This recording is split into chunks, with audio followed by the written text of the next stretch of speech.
Καταρχάς θέλω να συγχαρώ τον Αιγαία για τη διοργάνωση αυτού του τουρνουά. Πιστεύω ότι κάνει καλό και στις δύο ομάδες.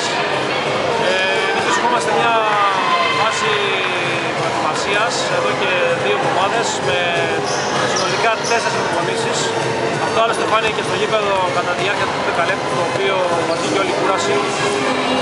Και σε συνδυασμό με τις ελλείψεις που είχαμε σήμερα, δεν παίξαμε τον μπάσκετ που νομίζω ότι μπορούμε να παίξουμε.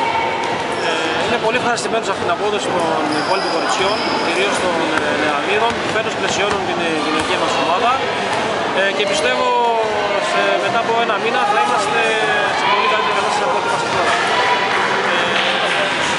Αύριο παίζουμε με την ομάδα της Βύρμης. Πιστεύω ότι είναι καλή.